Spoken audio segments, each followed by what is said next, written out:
All right, so we're going to talk about hierarchy, system hierarchy inside of Centerpoint. Now, I'm looking at a company.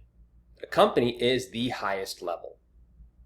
Inside of a company, we're going to have our contacts, our associated contacts for the whole portfolio for that matter. These are all the contacts for the whole portfolio. Now, drilling down, I could have one building or multiple. We call them properties. And properties is ultimately where we have the further segregation based on roof sections. Because section 1 isn't necessarily the same as section 2. Different ages, different composition, different life expectancy, so on. In a property, we then have the further segregation based on jobs or follow-ups. I could have multiple sales opportunities. I could have multiple projects, multiple service tickets, multiple inspection reports for this building. Centerpoint allows you to track all of those pieces independently while having a rolled up view of this property. When I look at things like the History and Notes tab, this is a summary of all departments, all jobs rolled up into one property view. File library, I can see all the attachments related to all the jobs and opportunities, service agreements, warranties, etc. in one rolled up view. If I want to see just inspection photos, I can click on that tab and see just the inspection related photos or just the service related photos, etc. Now, it does drop down an additional level. So for example, I'll open up a sales opportunity that has this roof replacement job. I'm underneath a property.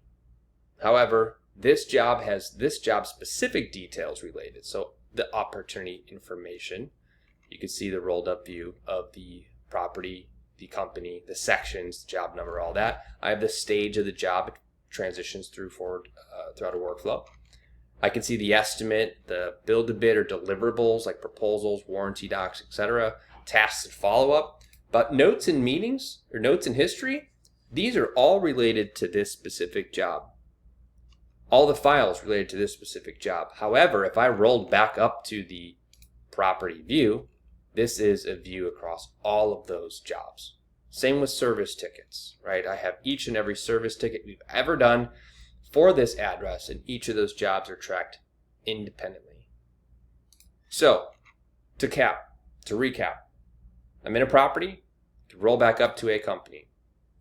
Now, because of the unique hierarchy within Centerpoint, we allow everything to be kept separate and give the specific tools to each user based on what they need to do to keep it simple for them, yet also accomplish the overarching view, this complex overarching view, by keeping it simple for all of the users.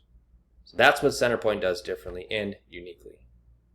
And on that same topic, if you wanted to see an analysis for, in this example, ACE property management, we can scroll down beyond these properties and see collectively what tasks have we done across all the buildings. What service tickets have we done across all these properties? Or further filter it down based on total build leak work for this client this year. We can do different filters, different results, and see those totals. Or I want to see all of my outstanding sales opportunities of what I could still sell this customer. Maybe I want to filter that down by type or eliminate service and just look at the re-roofs. So by providing this connected, this related view, we are able to accomplish a report type analysis just like this.